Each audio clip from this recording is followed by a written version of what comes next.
The place of black people in British history is sometimes thought of as a story that begins with the arrival of the Windrush. In reality, the Windrush is just one chapter in a much longer history. Black people have been living in this country for centuries, and the story of the black presence in the United Kingdom goes back all the way to Roman times. This is old history, the history that you don't learn at school. When I was 16, I went into a bookshop and I bought this book, Staying Power by Peter Fryer. And to black British people of my generation, this was the most important book in the world, because what it did was it showed us that we weren't new arrivals, but that we were part of a longer, deeper history that went back centuries.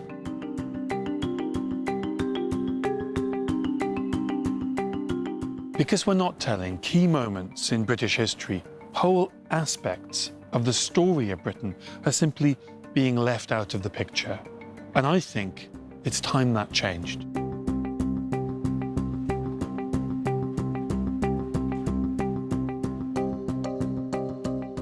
That phrase, black British, that we're really used to today, I never heard that when I was growing up. To be black and to be British, well, they were two separate things. You couldn't really be both. To be black was not really to be British. And it was the history, it was books like Staying Power by Peter Fryer that showed me that there'd always been black British people.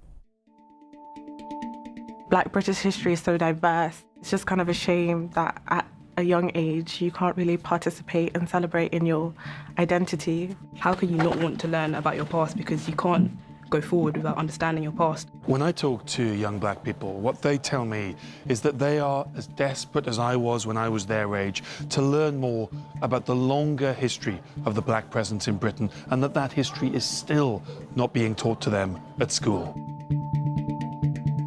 When it came to learning about black history, it was mainly pumped within a month of something that should have been a year consistently.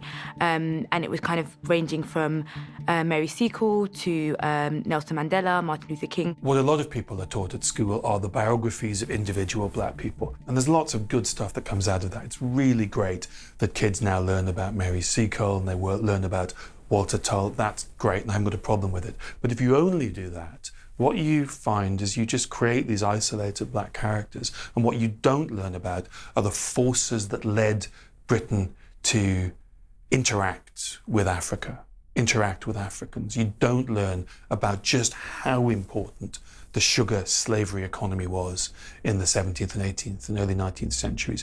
We don't learn that Britain's relationship with the United States, economic relationship after the American War of Independence and right up to the Civil War, is founded on cotton, and that cotton is produced by African Americans, enslaved African Americans.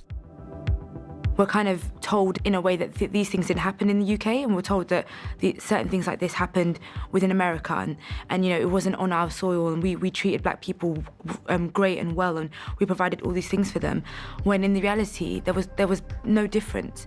It's great that we learn today about the biographies of individual black figures from the past, and those stories were important to me when I was growing up.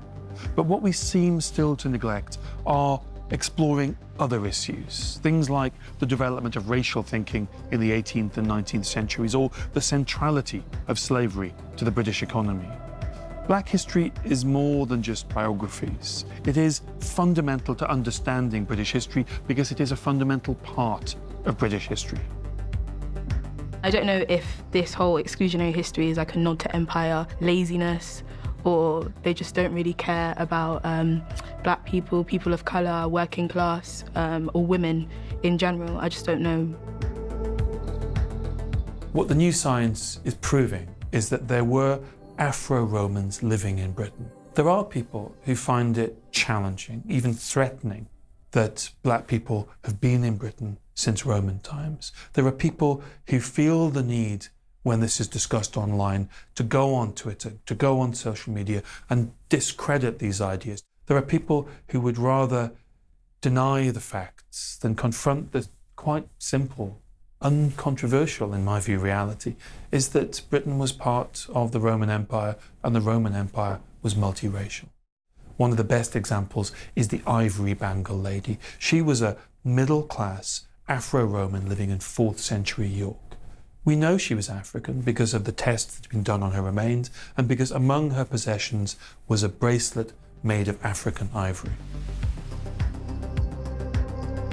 John Blank was a trumpeter in the court of the Tudors, in the court of Henry VIII, and he is the first Black Briton for whom we have not just a name and evidence from the archives, we have his picture. He appears on a document called the 1511 Westminster Tournament Roll. He is the first Black Briton whose name we can give a face to. That makes him really special. Among the documents that tell us something of the life of John Blank is a petition that he had written demanding a pay rise. Now, he's sending this petition to his boss, to Henry VIII. What that tells us is that this is somebody who values themselves. This is somebody who understands that their skills are worth something, and he's willing to stick his neck out and demand a pay rise from Henry VIII, and he gets his pay rise. When I was at school, I was taught about the Act of Abolition, that Britain freed the slaves. What I wasn't told was that Britain also compensated the slave owners to the tune of £20 million. Now that's around £17 billion today. Slavery wasn't just abolished, the slave owners were compensated for their loss of property, human property. There was another part of the Act of Abolition that I didn't learn at school.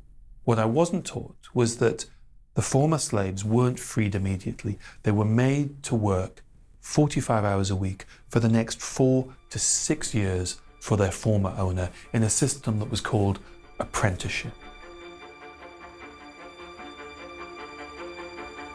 There is a specific moment in British history that I'm thinking about this year. We've marked lots of centenary anniversaries from 1914 to 1918, but there is another set of stories about another year. A year in which black soldiers returned from fighting but were not included in the victory parades. A year of race riots. A year in which a black man was lynched on the streets of a British city. All of that happened in the forgotten year of 1919.